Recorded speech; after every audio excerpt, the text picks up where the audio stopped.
Hello बच्चों, good morning. Class 4 Hindi व्याकरण में हमने पहले पढ़ा था चैप्टर नंबर 5, जो कि हमने पहले लिंग, वचन और कारक में से हमने लिंग और वचन पढ़ लिया था। आज हम पढ़ेंगे कारक, जो कि आपके पेज नंबर 26 पर है। आइए हम देखते हैं कारक। सबसे पहले हम देखते हैं इस वाक्य को, आप ध्यान से देखिए। इसमें राम ने रावण को बाण से मारा। इस वाक्य में से यदि हम ने और को, इन चिन्हों को हटा दे तो वाक्य जो है किस प्रकार बनेगा? राम, रावण, बाण, मारा। इस वाक्य में से हम तीनों ही चिन्ह हटा देंगे, ने, को, से। ठीक है, तो ये वाक्य कैसे बन रहा है? राम, रावण, बाण, मारा। तो यह स्पष्ट हो रहा है कि भाई यह जो वाक्य जो है अजीब है, क्योंकि इनमें से जो है इन चिन्हों को हटा दिया गया है। अतः क्या है? संज्ञा सर्वनाम शब्दों के आपस में तथा क्रिया के संबंध प्रकट करते हैं। यह जो चिन्ह जो है संज्ञा, सर्वनाम और क्रिया के जो संबंध है उनको प्रकट करते हैं। तो यह जो चिन्ह है वाक्य में बहुत ही जरूरी है। ठीक है, तो आइए हम कारक में यही पढ़ेंगे आज। कारक की परिभाषा देखते हैं हम। संज्ञा या सर्वनाम के जिस रूप से उनका संबंध क्रिया तथा वाक्य के दूसरे शब्दों के साथ पता चले, उसे क्या कहते हैं? कारक। जैसे कि यहाँ पे उदाहरण दे रखा है, नदी के तट पर अनेक वृक्ष है। यहाँ पर के पर चिन्ह है, नदी के तट पर अनेक वृक्ष है। ठीक है, इसके बाद में हम देखते हैं परसर्ग। क्या है परसर्ग? परसर्ग किसे कहते हैं? संज्ञा या सर्वनाम का आपस में तथा क्रिया के साथ संबंध बताने के लिए जो चिन्ह लगाए जाते हैं उन्हें क्या कहते हैं? परसर्ग। जो अभी हमने देखे थे, यह जो ने, से, को, पर, क्या है ये? यह जो चिन्ह, इन चिन्हों को क्या कहते हैं? परसर्ग। यह जो क्या होते हैं? संज्ञा या सर्वनाम का आपस में तथा क्रिया के साथ संबंध बताने वाले चिन्ह है। अब देखते हैं हम कारक के भेद। कारक के 8 भेद होते हैं। कितने भेद होते हैं? 8 भेद होते हैं। कर्ता कारक, कर्म कारक, करण कारक, संप्रदान कारक, अपादान कारक, संबंध कारक, अधिकरण कारक और संबोधन कारक। ठीक है, यह तो कारक के क्या है? भेद है। अब अभी जो हमने पीछे देखा था परसर्ग, चिन्ह, यानी कि कारक के जो चिन्ह है, कारक चिन्ह, जिनको क्या कहते हैं? परसर्ग। तो यहाँ पर कारक चिन्ह दे रखे हैं। हर एक कारक का चिन्ह है, अलग अलग चिन्ह होता है। जैसे कि कर्ता कारक का चिन्ह है ने, कर्म कारक को, करण कारक से, के द्वारा यानी कि साधन के अर्थ में। फिर है संप्रदान कारक को, के लिए। अपादान कारक का चिन्ह है से, अलगाव के अर्थ में। संबंध कारक, इसका चिन्ह है का, की, के, रा, री, रे आदि। उसके बाद में है अधिकरण कारक, इसका जो चिन्ह है मैं, पर। संबोधन कारक, इसका चिन्ह है ओ, अरे आदि। ठीक है, तो हम सबसे पहले पढ़ते हैं कर्ता कारक। क्या पढ़ेंगे? कर्ता कारक। कारक का सबसे पहला भेद है कर्ता कारक। शब्द के जिस रूप से कार्य के करने वाले का बोध होता है उसे कर्ता कारक कहते हैं। क्या कहते हैं? कर्ता कारक। यानी कि जो संज्ञा या सर्वनाम के जिस रूप से क्रिया के करने वाले का ज्ञात होता है। इसमें क्या होता है? जो क्रिया करने वाला होता है उसका पता चलता है, उसे क्या कहते हैं? कर्ता कारक होता है। जैसे कि राम ने पत्र लिखा, यहाँ पर चिन्ह क्या है? ने। इसका विभक्ति चिन्ह है, कर्ता कारक का विभक्ति चिन्ह है ने। यहाँ क्रिया करने वाला कौन है? राम। कौन है? राम। तो राम जो है कर्ता है, तो ये क्या है? कर्ता कारक है। राम ने पत्र लिखा। एक और उदाहरण है, विष्णु ने क्रिकेट खेला। तो ने उसका जो चिन्ह है और विष्णु जो है उसका कर्ता है। तो मैंने ये एक और उदाहरण आपको बताया है, विष्णु ने क्रिकेट खेला, राम ने पत्र लिखा। तो जो इसमें क्या पता चलता है? क्रिया के करने वाले का ज्ञात होता है। कर्ता कारक में क्रिया के करने वाले का ज्ञात होता है, उसे कर्ता कारक कहते हैं। ठीक है, उसके बाद में आपके सेकंड है कर्म कारक। कारक के भेद में सेकंड वाला जो है कर्म कारक होता है। कर्म कारक क्रिया का फल जिस पर पड़ता है उसे कर्म कारक कहते हैं और इसका विभक्ति चिन्ह है को। इसका विभक्ति चिन्ह क्या है? को। क्रिया का फल जिस पर पड़ रहा है उसे कर्म कारक कहते हैं। जैसे कि यहाँ पे उदाहरण दे रखा है, राम ने रावण को मारा। क्रिया का फल पड़ता है उसे क्या कहते हैं? कर्म कारक। यहाँ पर रावण को, क्रिया का फल किस पर पड़ रहा है?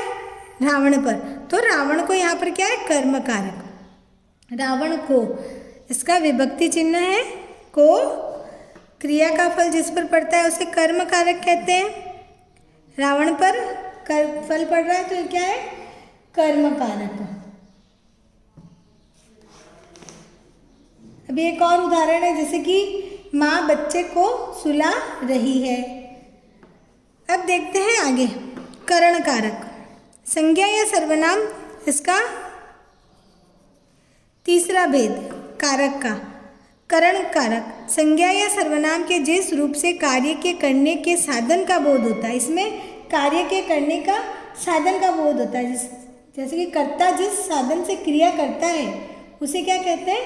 करण कारक। इसका विभक्ति चिन्ह है से, के द्वारा, यानी कि क्रिया करने के साधन का पता चलता है। इसमें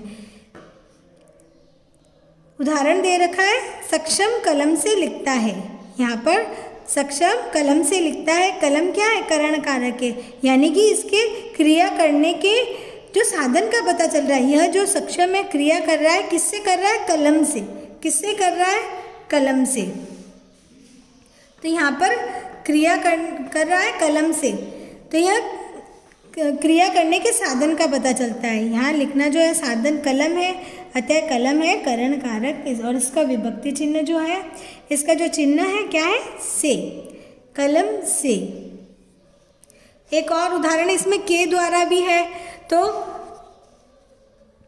के द्वारा, जैसे कि मीना बस के द्वारा स्कूल आई, तो बस के द्वारा, किसके द्वारा?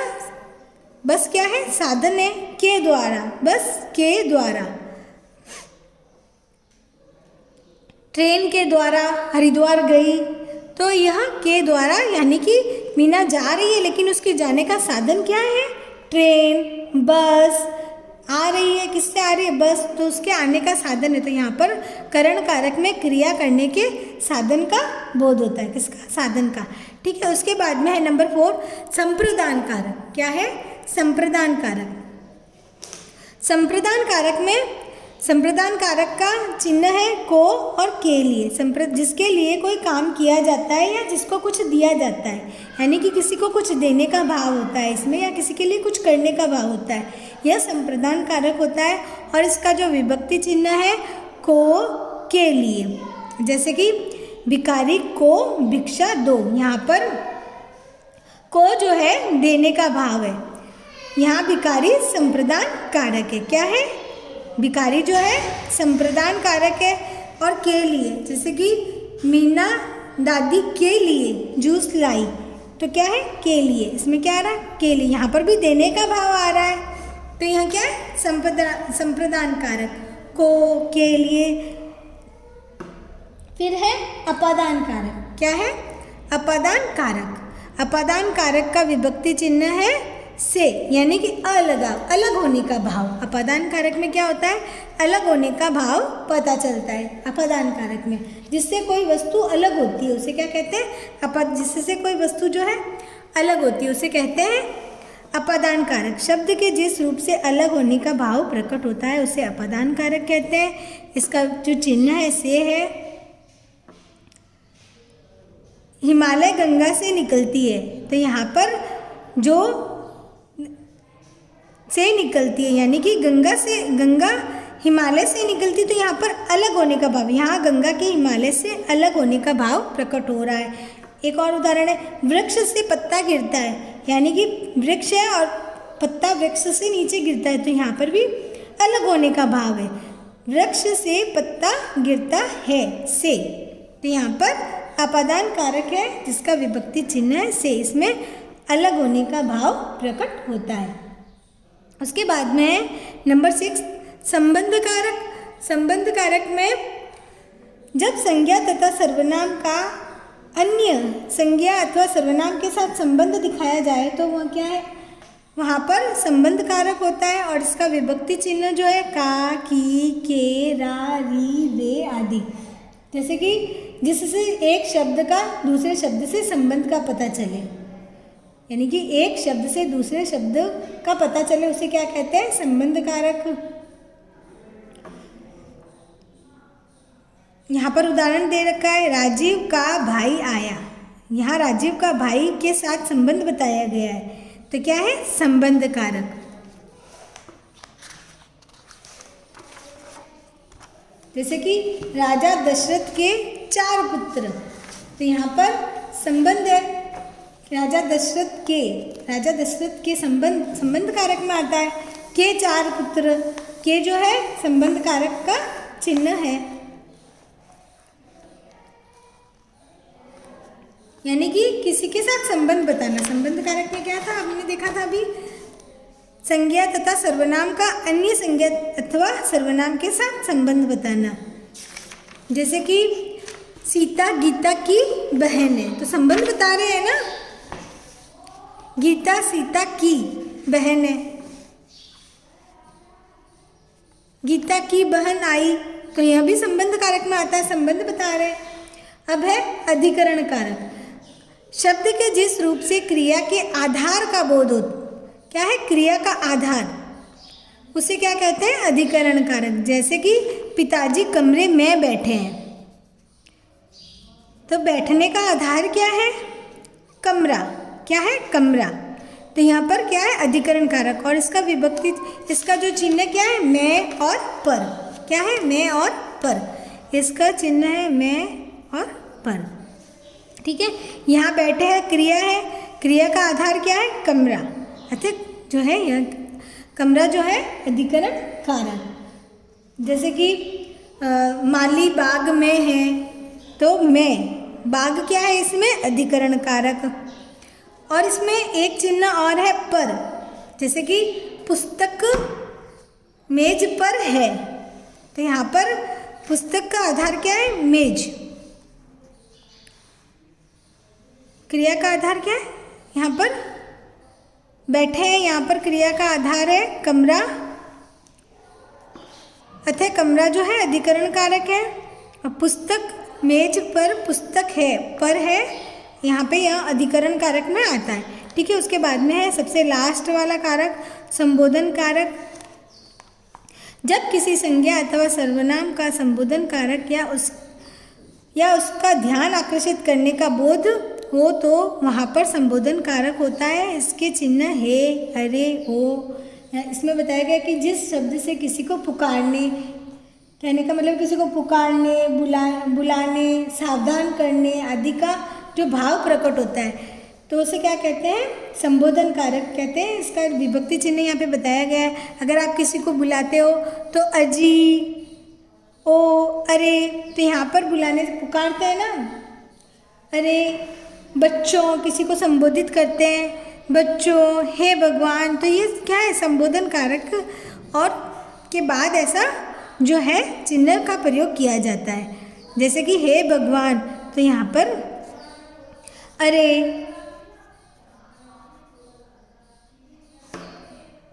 तो यह क्या है, संबोधन कारक, जिसमें किसी को पुकारने, बुलाने या सावधान करने, खामोश, ऐसे बोलते हैं ना, किसी को सावधान करते हैं, रुको, तो यह जो है क्या है, संबोधन कारक में आता है। ठीक है, अब यहाँ पर विशेष दे रखा है, से का प्रयोग करण कारक में साधन के रूप में तथा अपादान कारक में अलग होने के अर्थ में आता है। यहाँ पर से के बारे में बताया गया है। हमने करण कारक और अपादान कारक पढ़ा था। मैंने पहले ही बताया था कि भी करण कारक में भी से आता है और अपादान कारक में भी से आता है। तो इन दोनों में जो से है, करण कारक में जो से आता है वह साधन के अर्थ में आता है, यानी कि यहाँ पे दिया हुआ है कलम से लिखता है, तो यहाँ पर क्रिया करने का साधन के लिए है। और अपादान कारक में है अलग होने का भाव, हिमालय, गंगा हिमालय से निकलती है, तो यहाँ पर जो है अलग, वापस से देखते हैं। करण कारक में जो से आता है उसका अर्थ होता है जो साधन के अर्थ में होता है, क्रिया का साधन बताते हैं। और अपादान कारक में जो है से आता है वह अलग होने के भाव से आता है। ठीक है, यह जो चैप्टर है आज आपके पूरा हो गया और इसके जो अभ्यास प्रश्न है हम अगले वीडियो में करेंगे। और आपको कारक, लिंग और वचन को वापस से पढ़ना है। थैंक यू बच्चों।